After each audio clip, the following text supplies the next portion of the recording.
Buenas tardes, gente, y bienvenidos al episodio número 90 ya de Extra Pase aquí por Uno contra Uno Web Radio en una tarde bastante fresca en la Ciudad Autónoma de Buenos Aires y alrededores, pero vamos a tratar de calentar un poquito sus hogares y la pantalla y la radio, el sonido radial, porque seguimos estando a través de unocontraunoweb.com para aquellos que son amantes más de la radiofonía, más allá de que sea una radio online. Lo vamos a estar acompañando, bien decía, como todos los miércoles hasta las 8 de la noche en este bazar del básquetbol que hemos dado en llamar Extra Pase aquí en nuestra casa en Uno contra Uno Web Radio. Por supuesto que no estoy solo y como ya es costumbre, por vez número 90, le voy a dar la bienvenida a la señorita del elenco estable de Extra Pase, nuestra colega y benemérita Ivana Barbanás. ¿Cómo va? Ya extrañaba las presentaciones así bien infladas tuyas trambólicas, de todas las semanas. ¿Cómo? Trambólicas. Claro, exactamente. Ya las extrañaba, pero bueno, han vuelto y qué bueno que así sea. Bueno, muy bien. ¿Todo bien por ahí? Todo bien, todo tranquilo. A diferencia de lo que todo el mundo dice que es el día más frío, no sé qué. No sé si será que porque me gusta llevar la contra a todo el mundo o qué, pero acá frío no hace, así que no sé. Cuestión de ustedes, será el frío. Suerte la tuya, suerte la tuya. Antes de arrancar el programa, estábamos hablando justamente con el señor que, digamos, es como que su termostato no tiene grises. Pasa de Totalmente. Prácticamente irse ahí al club de regatas Corrientes con la mallita a emponcharse de una manera como ahora, y no estoy hablando de otra persona que no sea el señor Ignacio Miranda, a quien saludamos. ¿Qué haces, Nacho? ¿Cómo va? El ciclotímico, ya me pueden decir de último. Claro. Bueno, no, ciclotímico tiene que ver con la personalidad. No sé si vos sos ciclotímico, pero bueno, digamos que los cambios de temperatura es tu fuerte. Sí, incluso parece que Ivy es la que está en Corrientes y yo en Buenos Aires. Sí, podría. Pero la semana pasada se quejó de 33 grados y ella apareció con una campera al estilo Michelin. Claro, sí, es el muñequito de Michelin que cuando uno va por la ruta ve que está colgado de la ventanilla de los camiones. Sí, es tal cual. Pero bueno, todo bien, ya estás en la zona. Vamos a hablar mucho de NBA hoy, pero seguramente sos el más ansioso de los tres. Muy ilusionado y sobre todo por el invitado que trajeron hoy todos. Muy bien. Ahora vamos a hablar en breve. Bueno, obviamente que Ivana también está muy contenta con la vuelta de la WNBA, vuelta que hemos seguido en nuestras redes sociales, y justamente hablando de las redes sociales, nos pueden acompañar en @extrapase tanto en Twitter como en Instagram. En las dos redes sociales nos encontramos bajo el mismo seudónimo. También se pueden comunicar con nosotros a través del WhatsApp de la emisora, el 291-416-1696. Salió hiper recontra de corrido y maravillosamente. Y nos pueden ver y escuchar en el nuevo canal de Periscope que tiene la radio, que es pscp.tv/UQWebRadio. Lo dije una pinturita en el día de hoy. ¿Quién está en controles? No. Practicado. Sí, casi como si lo hubiera practicado, pero te juro que no. Te juro que no practiqué absolutamente nada. De quien no tengo que practicar absolutamente nada y que tiene todo claro y que me dice que está un 10, esto que salió hoy perfecto, es de quien maneja todo, incluso hasta los canales de Periscope. ¿Quién si no?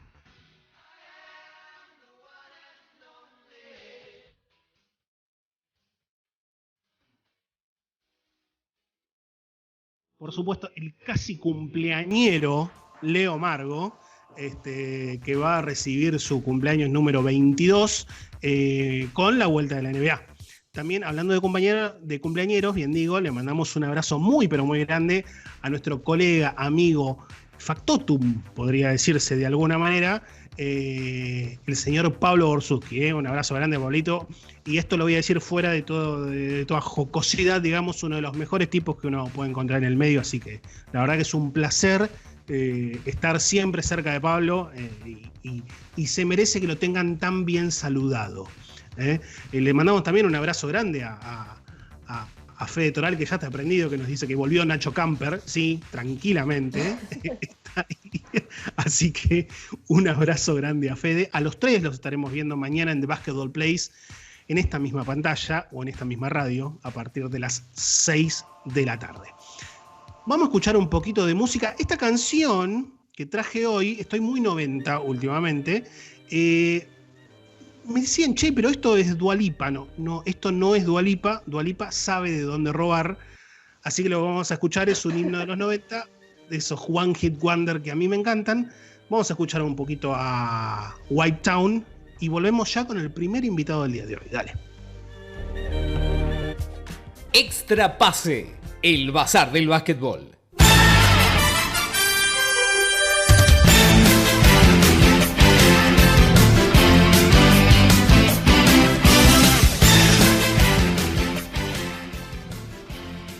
Muy bien, continuamos aquí en Extra Pase por Uno contra Uno Web Radio.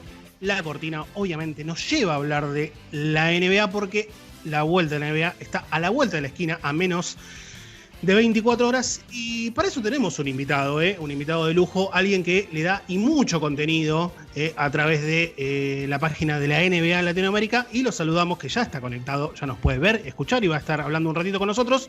A Juan Esteves, a quien saludamos. Juan, ¿cómo va? Javier Juárez, Ivana Barbanás y Nacho Miranda te saludamos. ¿Cómo va eso? ¿Cómo andan? ¿Me escuchan bien ahí? Perfecto. Es un violín ese Wi-Fi. Perfecto. ¿Cómo va eso? Todo bien, todo tranquilo. Preparado ya para lo que va a ser la vuelta de la NBA mañana. Bueno, ya con estas últimas semanas ya entrando un poco en ritmo con los juegos de preparación, pero bueno, obviamente es otra cosa, ¿no? Los amistosos son amistosos y la vuelta de la fase regular, más allá de ser una competencia diferente en todo sentido, no deja de ser la vuelta de la NBA en sí misma, ¿no? Antes de entrar a lo que va a ser la vuelta en sí de la liga, algo que a mí por lo menos me genera curiosidad en cuanto a los que somos comunicadores. Vos habitualmente cubriendo NBA o alguna otra liga tenés recesos, que por lo general son los recesos de temporada, pero en este caso tuviste un receso que es absolutamente inesperado. ¿Cómo se hace para generar contenido, por un lado, y por otro lado, mantener una cuota de ansiedad mezclada con una cuota de impaciencia y de decir, bueno, a ver, decidan esto de alguna buena vez, ¿qué vamos a hacer con esto? Sí, a ver, yo lo separaría en dos partes. La primera parte fue la original, de cuando recién se anunció el parate, que tuvimos suerte, al menos los que trabajamos cubriendo la NBA, con el tema de The Last Dance. Cubrimos muchísimo contenido con el estreno del documental, que fueron, creo que, no me acuerdo, pero 2 meses más o menos habrán sido, o un poco menos. 2 meses y medio, porque fueron 10... Sí, un mes y poquito más, creo. Sí. Bueno, nos vino bien, digamos, de todas las semanas estar sacando contenido de eso, porque la verdad que había mucho interés de la gente, lo vimos en los números, digamos, de la web. La gente se prendía, estaba interesada, incluso con notas de cosas que habían pasado hace literalmente, no sé, 25 años o 30 años en algunos casos o más. Pero la verdad que había interés. Ahora, cuando terminó The Last Dance, sí fue realmente un poco un vacío importante. Hubo que sacar el ingenio, hubo que hacer notas de cualquier cosa más o menos interesante. No de cualquier cosa, digo, de cosas interesantes, pero buscando un poco, rasgando en las rocas, ¿no? Y bueno, por suerte ya con este inicio, digamos, ya estas últimas semanas que los equipos volvieron a entrenar y están en Disney ya se hizo bastante más fácil, pero sí fue bastante complicado. ¿Y cuán cierta crees que fue la incertidumbre, más que nada también para ustedes, para los que trabajan en NBA, respecto de si se iba a disputar o no esta etapa de la liga? Bueno, creo que todos teníamos incertidumbre, ¿no? Me parece que nada estaba claro, pero sí, o sea, lo único que estaba claro diría que es que la liga de alguna manera u otra iba a volver, iba a tratar de jugar estos partidos que quedaban, estas series que quedaban, para coronar un campeón. Ahora, ¿cómo se iba a dar? ¿En qué contexto? Si iba a funcionar, era imposible de saber, pero sí que la liga iba a hacer todo lo posible para que se juegue, que no iba a dar por terminada la temporada, o sea, que no se iba a entregar, digamos. Pero bueno, después también estaban todas las dudas, que en algún sentido todavía se mantienen, ¿no? De cuán bien va a funcionar el tema de la burbuja, si bien por ahora creo que está saliendo todo como lo quería la liga, casi en un ideal, más allá de un par de casos que puede haber habido aislados, pero que no se expandieron, digamos. Me parece que igualmente, obviamente, todavía hay dudas de lo que pueda llegar a pasar, pero dentro de lo que viene sucediendo, parecería ir todo bien encaminado. Y con la vuelta de la NBA también ahora hace poco se dictaminó la modalidad en que se van a evaluar los premios individuales. Y yendo un poco al juego también se revivió el debate del MVP.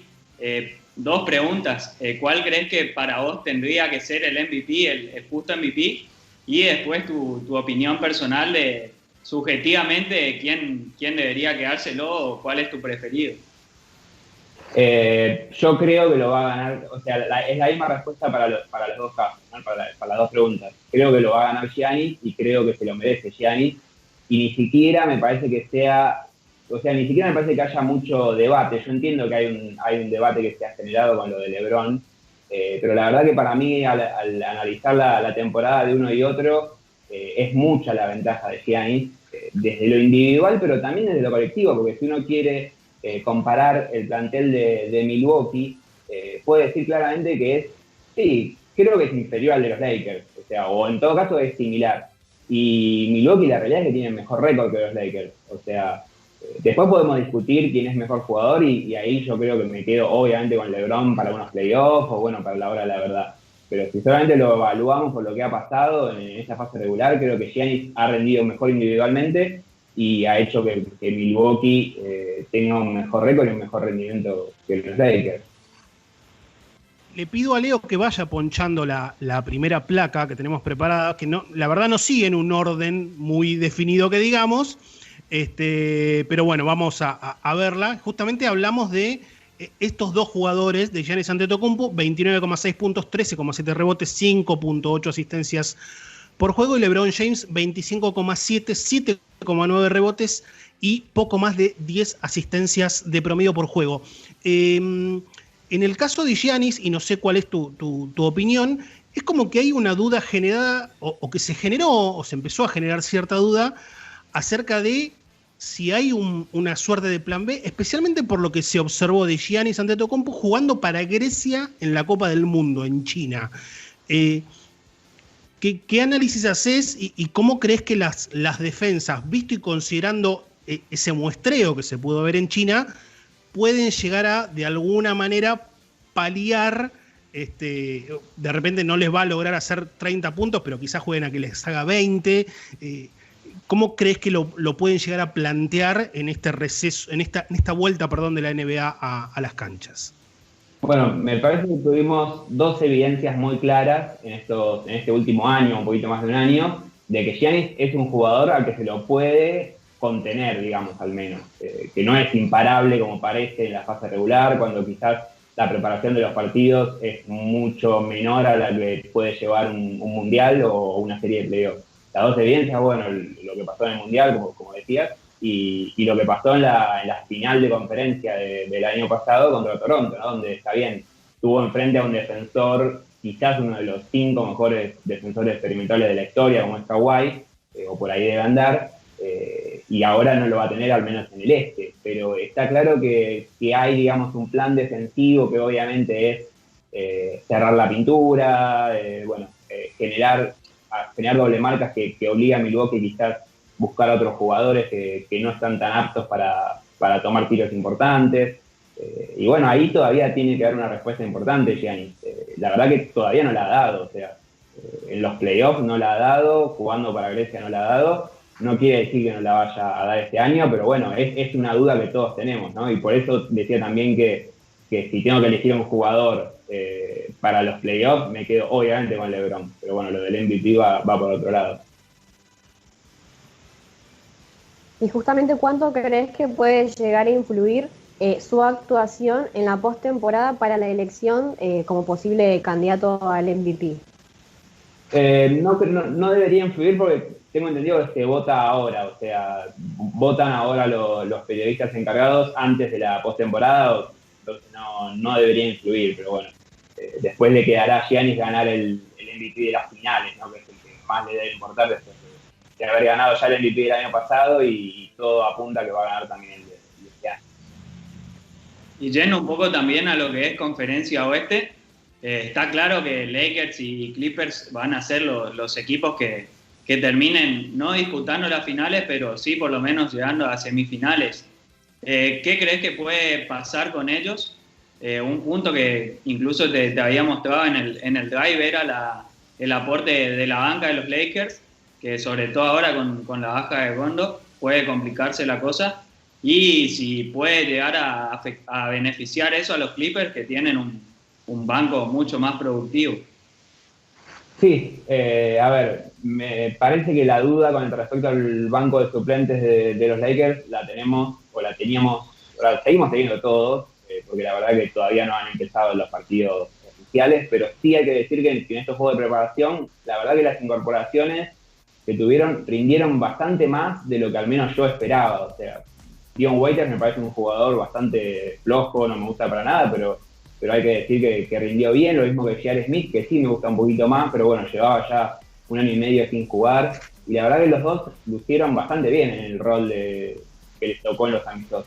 De ahí a cuánto puedan alargar la rotación de los Lakers, es una gran pregunta, ¿no? Pero está claro que en principio la banca de los Clippers, bueno, si recupera a 2 jugadores que bueno, están un poco en duda, ¿no? Porque Lou Williams, supongo que saben todo lo que sucedió con él, y Harrell, creo que todavía no volvió al campo, o sea, se fue y... Dicen que se pierde el primer partido. Sí. Pero bueno, Lou Williams también se pierde 2 partidos, o sea, tienen ahí un par de bajas importantes en el banco, pero una vez que arranquen los playoffs deberían tener esa ventaja, me parece que la van a tener, ¿no? Al menos con respecto a los Lakers. Yo igual tengo algunos otros equipos del oeste que también me gustaría sumar en esa disputa por la final de conferencia. Por ejemplo, a mí me encantan los Denver Nuggets. Me parece que es un equipo muy subestimado, con un jugador muy subestimado como es Nikola Jokic.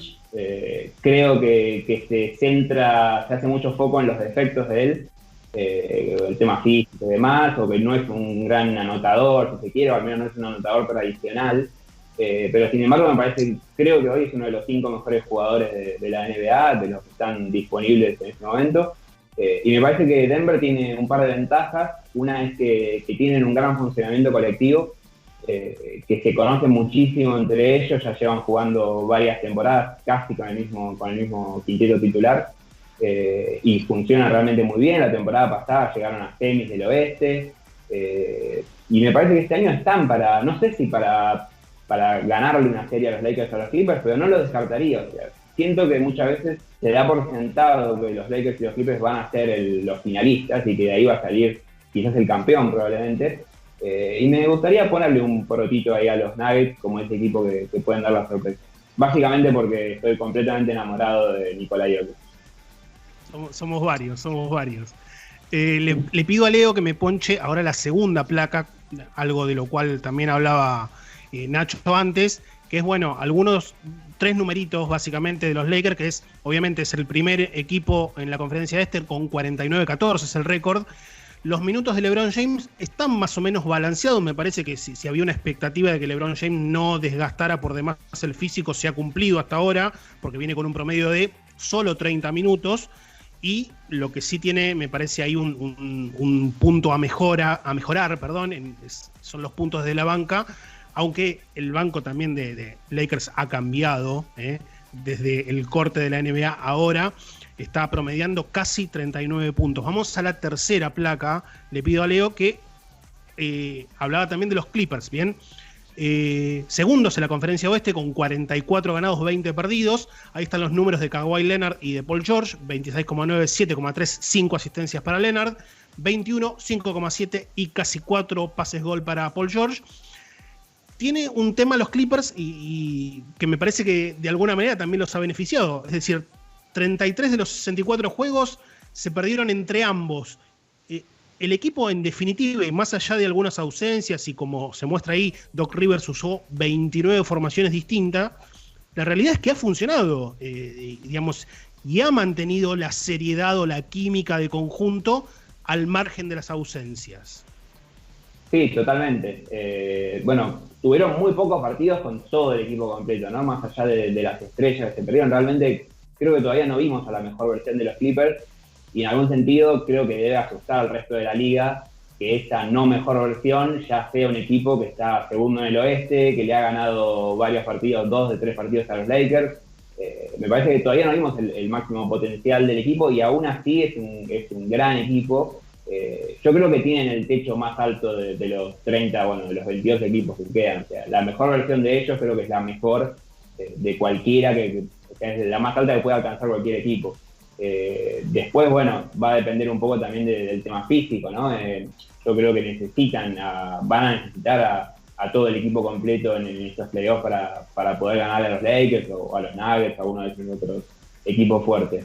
Pero bueno, sí, está claro que son un tremendo equipo y sobre todo cuesta muchísimo encontrarle una debilidad, ¿no?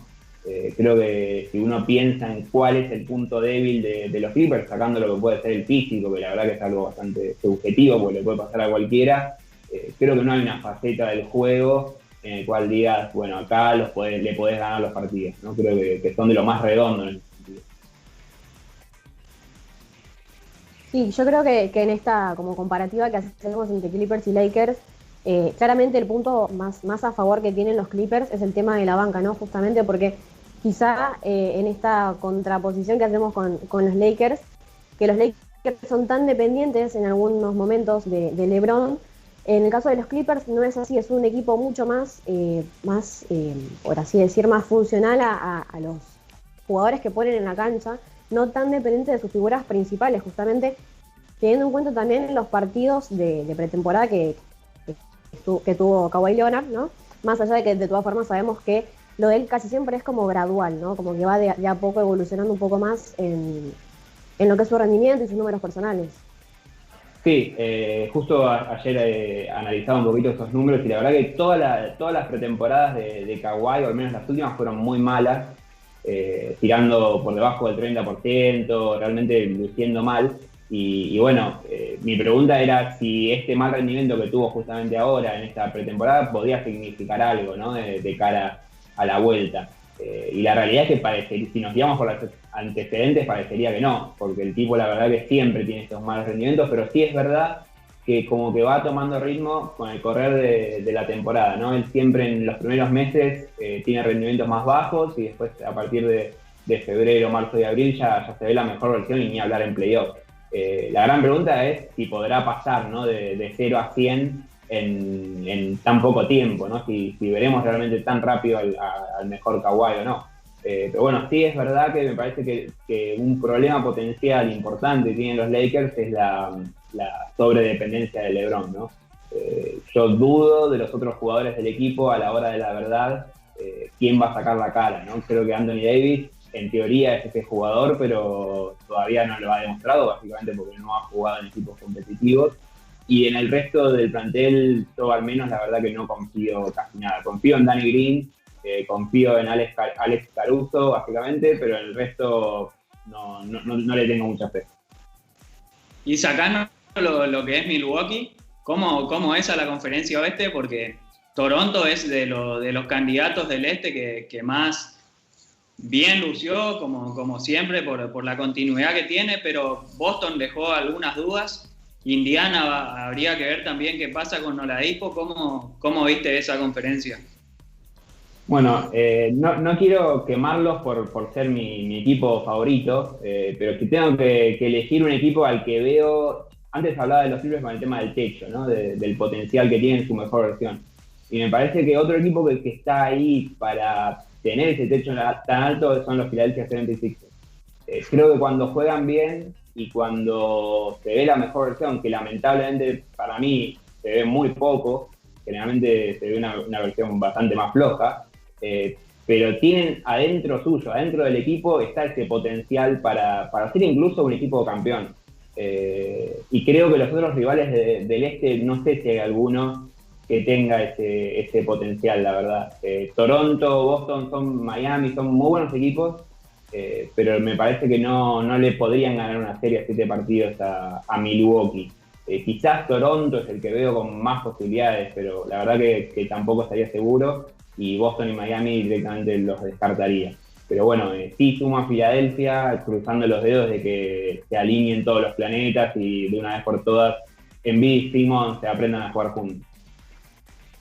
Muy bien, le pido a Leo que me ponche la placa número 4 para repasar esos numeritos que estábamos hablando o que comentábamos de Milwaukee, que es el equipo con mejor récord de toda la liga, con 53 victorias y apenas 12 caídas. Es top de la NBA en puntos por juego, casi 119, y en rebotes, casi 52 por partido.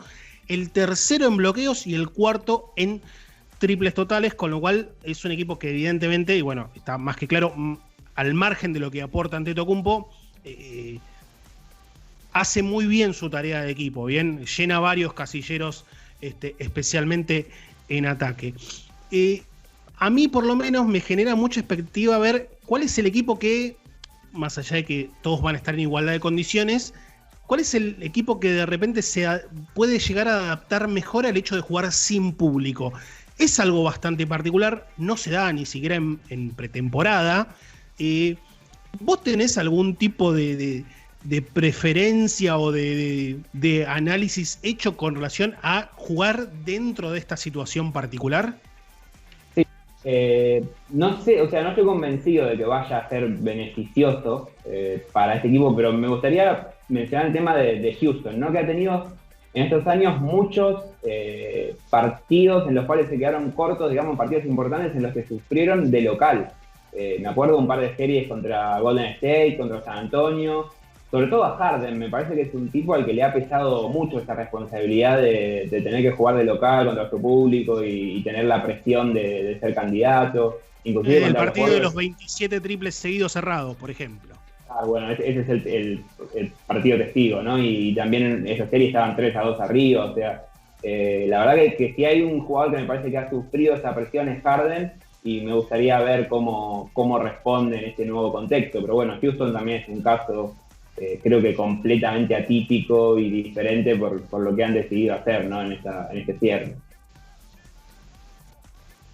O sea que más allá de gustos, también lo pondrías un poquito como candidato a Houston, teniendo en cuenta esta situación. No sé si como candidato. Me cuesta mucho elegir o hablar bien de un equipo que tiene a James Harden. La verdad que es un jugador que me cae bastante mal. Bueno, creo que a todos. Y no, o sea, nunca apostaría por él, porque siento que siempre a la hora de la verdad se va a quedar corto, digamos. No va a sacar la cara. Pero bueno, hay que ver también cómo responde.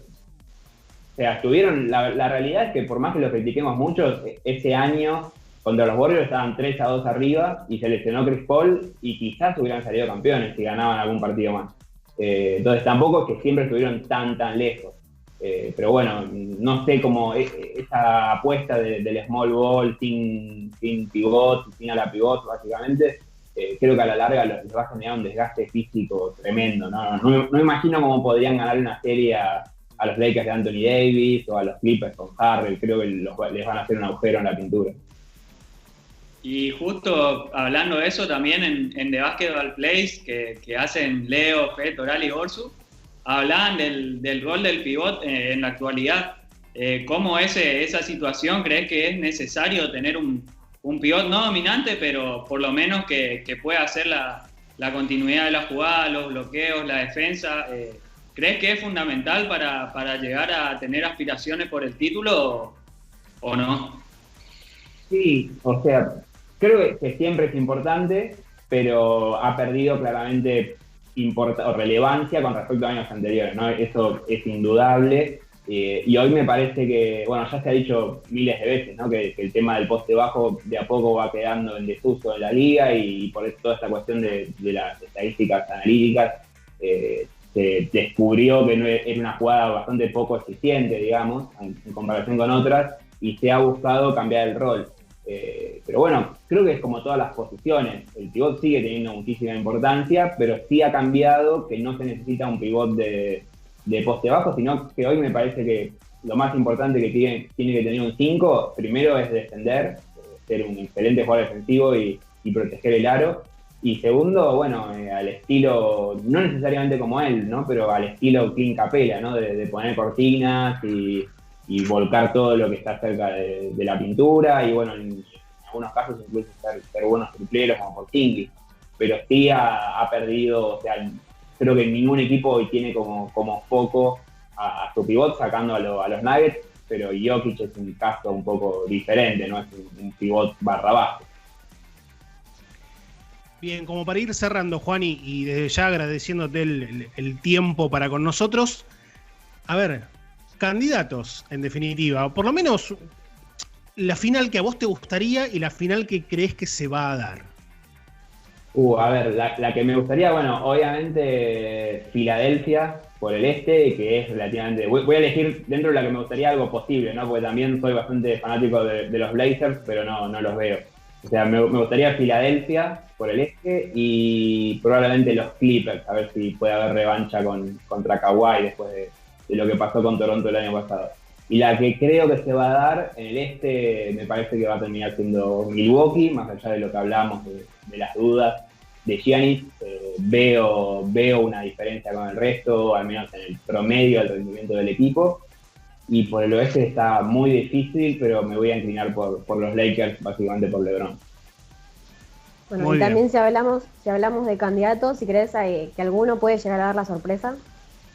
Creo que lo que decía antes, Denver, si tengo que elegir una sorpresa, creo que va a ser Denver. Incluso una parte mía me quiere convencer a mí mismo de decir que van a ser campeones, simplemente para después cuando pase decir yo lo dije primero. Pero no llego tan lejos, ¿no? Pero si tengo que elegir una sorpresa, elegiría Denver.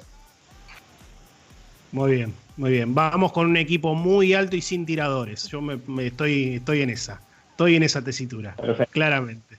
Para romper las actualidades, digamos, para romper lo establecido actualmente. Bueno, Juan, millón de gracias por la charla, y seguimos estando conectados y leyendo tus muy buenas notas en NBA Latinoamérica, que la verdad le sirven a un montón de gente que se acerca a este deporte. La entrada, obviamente, a la NBA, hoy por hoy al menos, es la más sencilla que tiene la gente y sinceramente son un laburo bárbaro, así que un abrazo grande y muchas gracias. Muchísimas gracias a ustedes, un abrazo. Muy bien, pasaba Juan Esteves, de NBA Latinoamérica, haciendo de alguna manera y con nosotros un análisis de lo que puede llegar a pasar en esta vuelta de la NBA. Vamos a escuchar un poquito de música con algo de lo que estuvieron pasando estos scrimmage de los últimos días, y a la vuelta vamos a hablar un poquito de básquetbol femenino. Extra Pase, los miércoles a las 19 por 1 contra 1 Web Radio.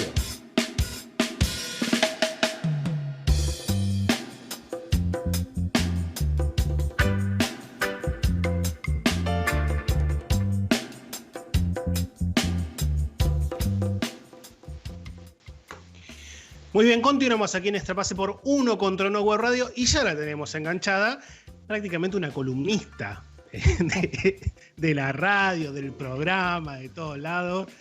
Bienvenida, Karina Rodríguez, directora de la Confederación Argentina de Básquetbol. ¿Qué haces, Cari? ¿Cómo andas? ¿Bien? Bien. Ustedes, gracias por lo columnista. Bueno, pero en esta cuarentena realmente han sido mi compañía diaria, desde las 9 hasta las altas horas. Viste, Sí. yo que estoy casi toda la programación, te veo que vos estás constantemente, así que acá no podés decir, sos una oyente, una vidente fiel. Pero que no así. lo digas alto porque estoy trabajando en home office. Entonces, teóricamente, Claro, bueno, pero es hay la momentos compañía. que no podría estar conectada. Claro, Pero es la bueno. compañía. Bueno, a mí me pasa lo mismo, así que... Bueno, ¿cómo va eso? ¿Todo bien?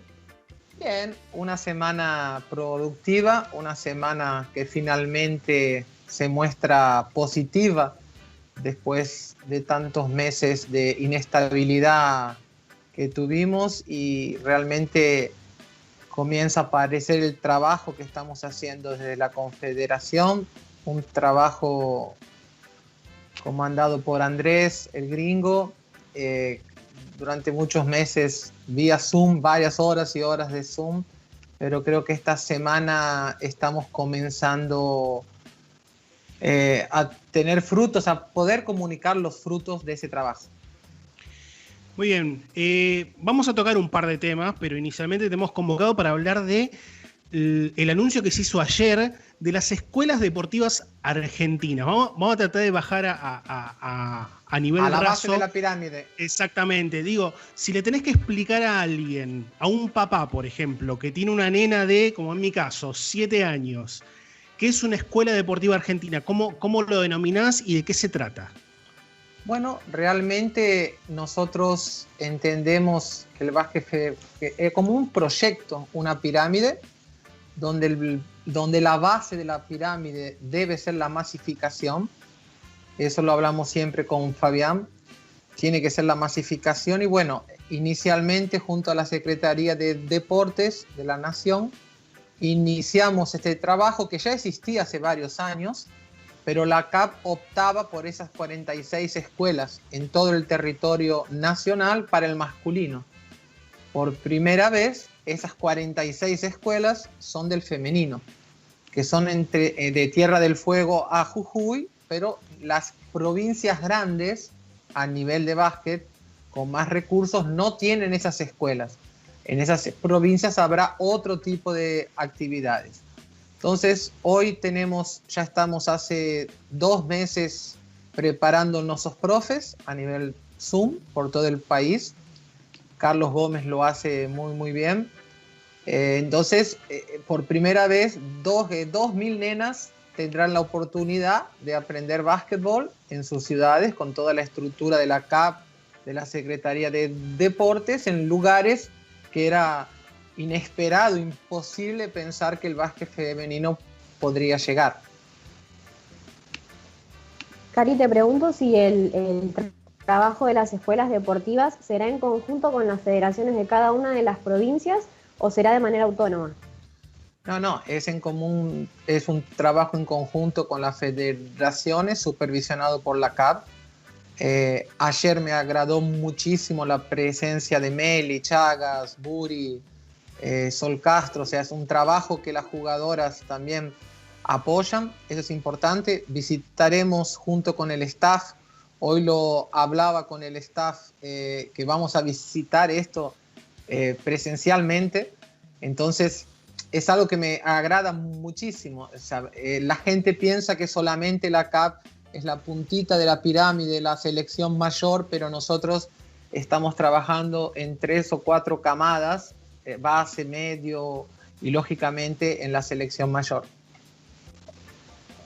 Ariel, el programa pasado hablábamos, por ejemplo, con Gisela Bea y nos contaba un poco lo que era la infraestructura de los colegios a nivel de lo que es Estados Unidos, por ejemplo.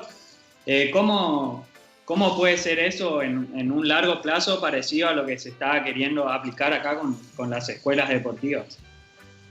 Yo creo que cuando vos ves un mapa mundi, un mapa en papel, ese que veíamos en las escuelas, ver de Europa o de Estados Unidos para abajo, para Sudamérica, siempre es más fácil.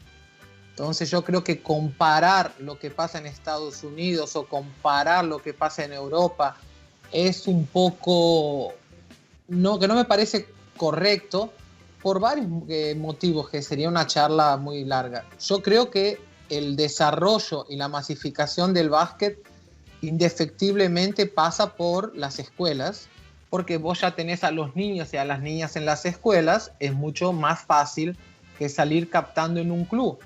Y tienen un acceso democrático a las escuelas de forma gratis. Entonces, lógicamente que yo creo, pero bueno, ahí viene todo un tema de equipar las escuelas con aros, con tableros, pero nosotros iniciamos las EDA con el 3x3, que es un poco más fácil la estructura, un poco más callejera, hay menos necesidad de una estructura tan cara como el 5x5.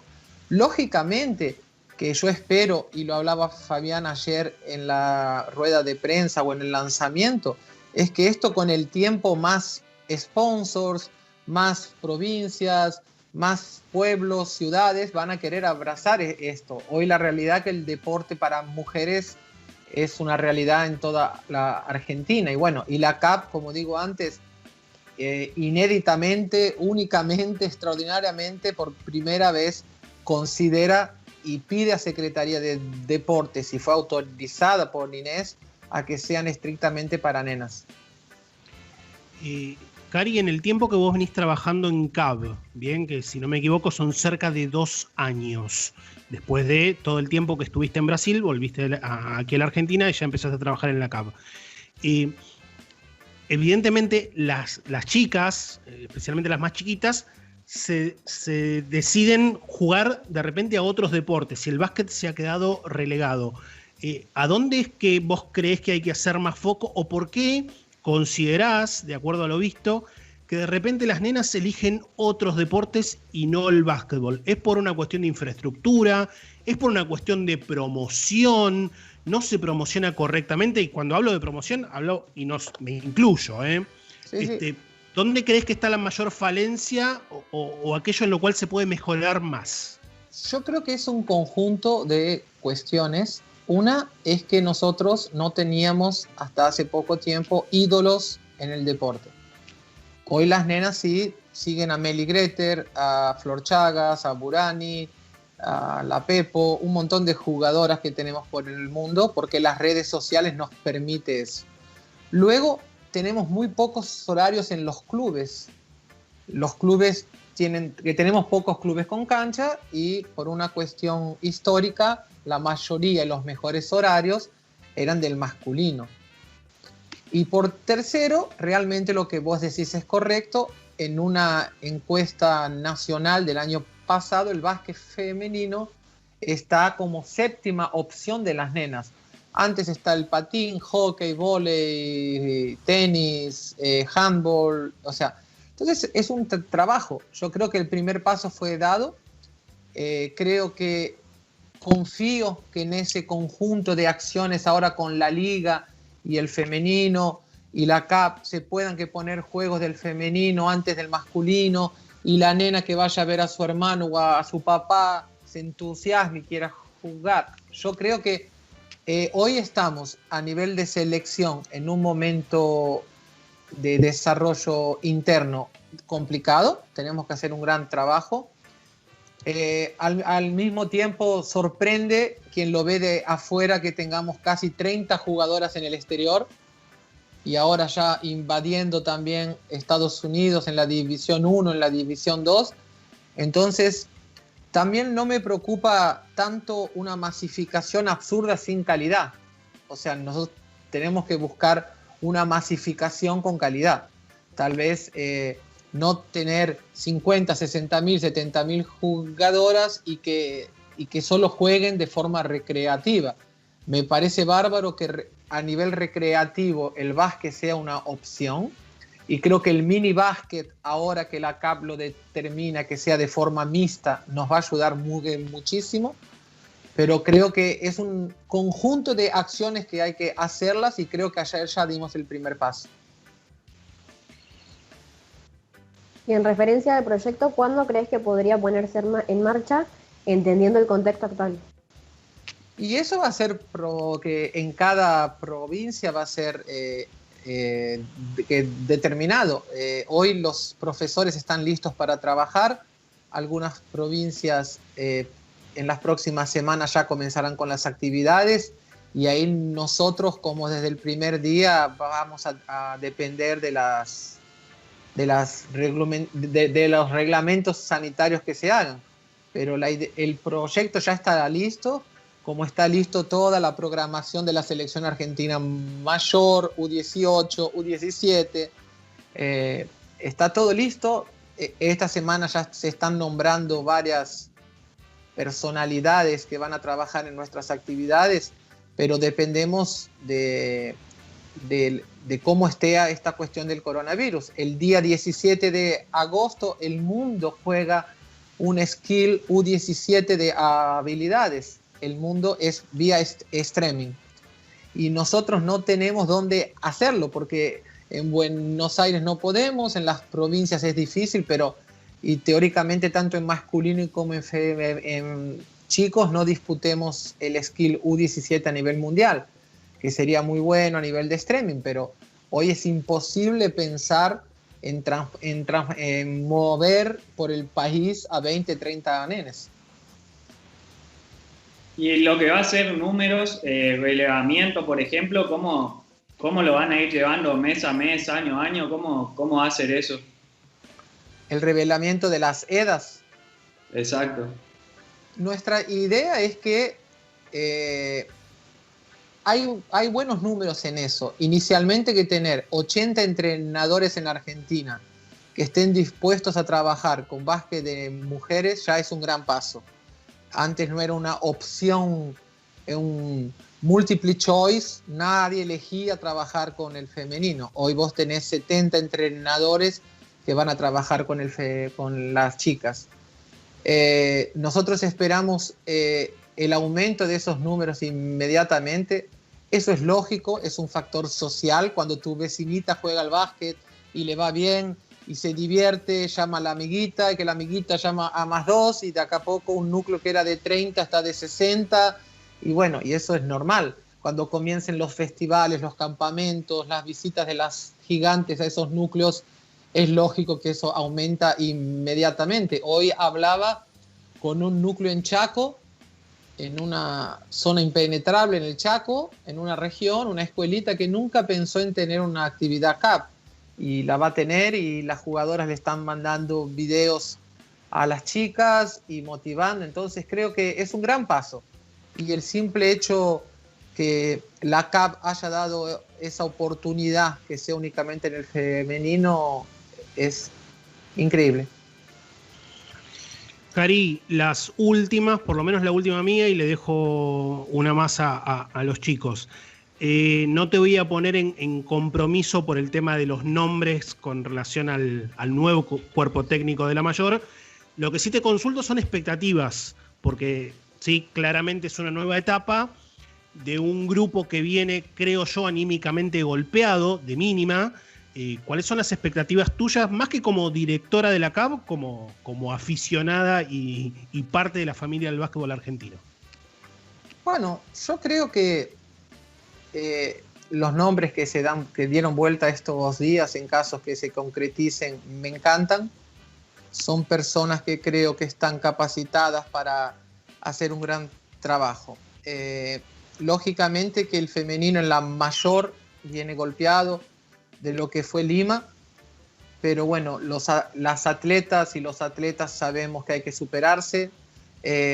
Después tuvimos 2 torneos técnicamente que no nos salieron bien las cosas, un cuerpo técnico que ya no es más parte de la CAP, que particularmente no me cabe a mí comentar esas actividades, pero ni todo estuvo bien ni todo estuvo mal. Pero realmente lo que estamos trabajando a nivel de planificación con la mayor es increíble. La U19 es una selección que ha jugado los últimos 3 mundiales, entonces es una responsabilidad que tenemos, y entender por qué esa fractura entre la U19 y la mayor. Y lógicamente que si vos me decís de forma general, me molesta muchísimo que seamos en el ranking FIBA con la mayor número 27 en el ranking y 16 en el Young Women's, en juveniles. Entonces creo que nuestro lugar pasa por ahí, de entre los 12 y los 16 tenemos que estar. Pero lo que se viene es muy, muy bueno. Estoy súper confiante como directora, estoy confiante como exjugadora, y creo que esa experiencia que las chicas van a tener por el exterior también nos va a ayudar muchísimo. Tener casi 20 jugadoras jugando en universities de nivel 1, jugando en Europa, Meli también en Europa, que Brasil estaba un poco caído y ahora Meli se va para España. Creo que tenemos grandes oportunidades. Chagas yendo para un equipo donde va a tener más minutos nos va a ayudar muchísimo. Realmente estoy muy, muy animada, y bueno, y esta semana espero que podamos concretizar ya el cuerpo técnico para que comiencen a trabajar. Cari, en el último tiempo varias jugadoras expresaron como que la comunicación con la CAP era escasa o casi nula. Te pregunto si vos lo ves de esa misma manera, si crees que es difícil comunicarse por parte de la CAP con las jugadoras, y si en base a eso crees que se puede hacer algo para mejorarlo. Bueno, en primer lugar tengo que decirte que estás correcta. Parte de las jugadoras dijeron eso, parte de las jugadoras. La CAP no es un club y la CAP entra en contacto siempre con 60, 90 días antes de una competición cuando tiene un calendario. No es responsabilidad de la CAP acompañar las jugadoras el año entero en sus clubes. Lógicamente que si una jugadora lo requiere, nosotros estamos a disposición con nuestro staff, médicos, kinesiólogos, médicos, preparadores físicos, lo que sea. Lo que hay que decir también que cualquier reclamo, yo soy a favor porque estamos en un estado democrático. No me parece bueno que la CAP se entere de los reclamos inicialmente por redes sociales. Creo que todos que somos deportistas entendemos que el vestuario siempre es a puertas cerradas y es algo muy, muy sagrado. Lógicamente que cuando agotás todas las posibilidades en el vestuario, una forma de decir en el vestuario, partís o para redes sociales o por otras cuestiones. Dejar muy claro que las jugadoras tienen el derecho de reclamar. Siempre voy a entender sus críticas o voy a entender sus posicionamientos, pero dentro de un contexto de entender que la Confederación también está en estos momentos, como el mundo entero, en una situación complicadísima en pandemia, donde no tenés la misma agilidad de comunicación que tendrías antes. Pero para mí esto es pasado. Espero que en las próximas 48, 72 horas el cuerpo técnico esté nombrado, asuma ese control, esa comunicación con las jugadoras. El cuerpo médico ya se comunicó con la U18, que es nuestro primer gran torneo. Entonces no creo que esto tenga que estirarse tanto. Lógicamente que las redes sociales se inflamaron. Era un momento que no había partidos en el mundo entero y los reclamos fueron muy, muy rápidos y inflamables. Y bueno, yo la verdad que prefiero mantenerme con respeto con las jugadoras y siempre lo dijera el León, puede haber partidos sin nada, sin árbitros, sin técnicos, sin nada, pero no sin jugadoras. Pero también hay que respetar la institución CAP. Y entonces creo que ahí tal vez faltó un poco de tacto para que las cosas se solucionaran más rápido. Buenísimo, Cari. Millón de gracias por la comunicación. Ya una columnista, como dijimos. Y bueno, la verdad que tenemos muchas ganas de que las EDA le vaya muy bien y que se incorporen muchas más chicas a jugar este bendito deporte y que a la selección y a las chicas les vaya bien. Nos va a ir bien a todos. Vamos a estar todos mucho más felices, que lo necesitamos. Así que ojalá vaya todo bárbaro. Te mandamos un beso grande. Sí, un súper beso. Hoy también me jubilo como comentarista y como columnista porque una vez que asuma el cuerpo técnico, creo que las estrellas deben ser los entrenadores y las jugadoras y el cuerpo técnico. Creo que nosotros que estamos en la dirección tenemos que tener un perfil más bajo. Lo que sucede que como no hubo torneos en estos 7 meses, uno tuvo que salir a apagar algunos incendios, pero a partir de hoy ya bajamos un poco el perfil. Si Dios quiere, como dije, en 72 horas ya el cuerpo técnico asume eso y después que las chicas, que son las verdaderas estrellas de todo esto. Muy bien, ojalá sí sea y ojalá sea lo mejor para nuestro básquet. Beso grande y hablamos pronto. Un beso grande, los quiero chicos, besitos. Chau, chau. Pasaba Karina Rodríguez, directora de Desarrollo Femenino de la Confederación Argentina de Básquetbol. Ojalá le vaya bien con la SEDA, ojalá nos vaya bien a todos, a la selección le vaya muy bien. Por último, y antes de irnos, me queda alguna cuestión por ahí, pero la vamos a dejar para otro momento. Le pedí a Leo que nos ponche una placa, porque hoy hay jornada de WNBA. Así es, ahora pegadito a nuestro final tenemos a la Phoenix Mercury contra Indiana Fever. A las 21 tenemos a las Liberty de Nueva York contra las Dallas Wings. Y a las 23, Atlanta Dream contra las Vegas Aces, son los partidos del día. Así es, está la placa también en redes sociales, así que... Así es. Y bueno, se nos acabó el programa, un programa muy debatido, por suerte le hemos pasado muy bien. Adiós, caballeros, ojo el frío. Vamos, caballeros. Y caballeras. Se metieron en la misma bolsa. Bueno, Verbanás, Adiós, Miranda, adiós. Juárez, aquí en Extrapase Hasta la por próxima. 1 contra 1 Web Radio. Margo, como siempre, en controles, que arranque muy bien su cumple. Un abrazo grande a Leo y feliz cumple a Borsu de nuevo. Y nos vemos el próximo miércoles a partir de las 7 de la tarde con el episodio número 91 de Extrapase aquí por 1 contra 1 Web Radio. Gracias a todos por acompañarnos. Quédense en casa, cuídense. Nos vemos. Chau, chau.